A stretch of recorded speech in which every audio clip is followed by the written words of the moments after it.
안녕하세요. 한방부동산 공인중개사입니다. 오늘은 다자녀 가정이라면 누릴 수 있는 자동차 취득세 감면 제도를 한방에 정리해 드릴게요. 복잡한 법률 조문은 잠시 접어두세요. 실제 사례와 함께 쉽게 풀어드릴 테니까요. 우선 혜택을 받기 위한 첫 번째 관문은 자격입니다. 18세 미만 자녀를 둘 이상 양육하는 분이라면 누구나 가능해요. 입양 자녀도 당연히 포함됩니다. 단 친생부모의 자녀 수에만 집계하니 유의하세요. 가족관계 등록부만 보면 바로 확인할 수 있어요. 두 번째, 시간이 얼마 남지 않았습니다. 차량 등록 마감은 2027년 12월 31일까지입니다. 선착순일 때만 혜택을 받으니 서두르세요. 이제 어떤 차량이 적격인지 살펴볼까요? 7부터 10인승 승용차는 기본입니다. 15인 이하 승합차, 1톤 이하 화물차, 250cc 이하 오토바이도 OK입니다. 그럼 혜택은 얼마나 될까요? 자녀가 셋 이상이라면 취득세 전액이 0원입니다. 다만 일반 승용차는 140만원까지만 면제돼요. 초과분은 140만원만 공제하고 나머지는 내셔야죠.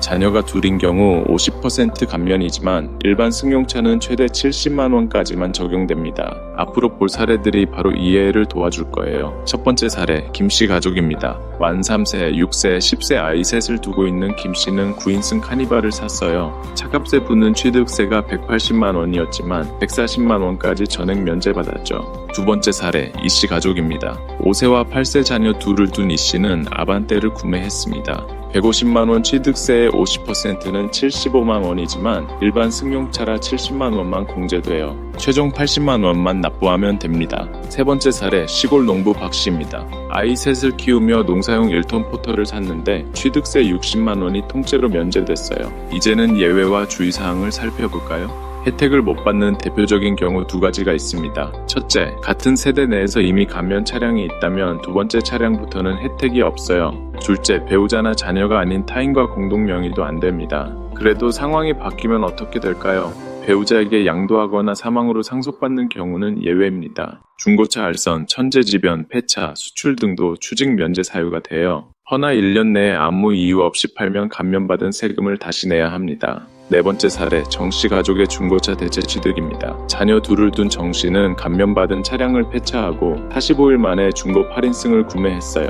60일 이내 대체 취득 규정에 따라 50% 감면 혜택을 그대로 받았죠. 다섯 번째 사례, 홍씨의 실수입니다. 자녀 셋을 둔 홍씨가 형과 공동 명의로 등록했더니 혜택이 완전히 날아갔어요. 여섯 번째 사례, 박씨의 두 번째 구매입니다. 이미 1톤 트럭 감면 받은 박씨가 경차를 추가로 사면서 추가 감면은 불가능했죠. 정리하면 가족관계 등록 후 확인 지자체 사전 신고 차량 등록 순으로 진행하세요. 등록 후 1년 동안 소유권을 지켜야 의도치 않은 추징도 막을 수 있어요. 참고 법령은 지방세 특례제한법 제22조 2와 같은 법 시행령 제10조 2입니다. 지금 바로 체크리스트를 만들어 보세요. 자녀 수 확인, 적격 차량 리스트 작성, 서류 준비까지 한 번에 끝내세요. 그럼 저는 한방부동산 공인중개사였습니다. 다음에도 궁금한 세금 부동산 정보 편하게 찾아주세요. 영상이 마음에 드셨다면 구독, 좋아요 부탁드릴게요.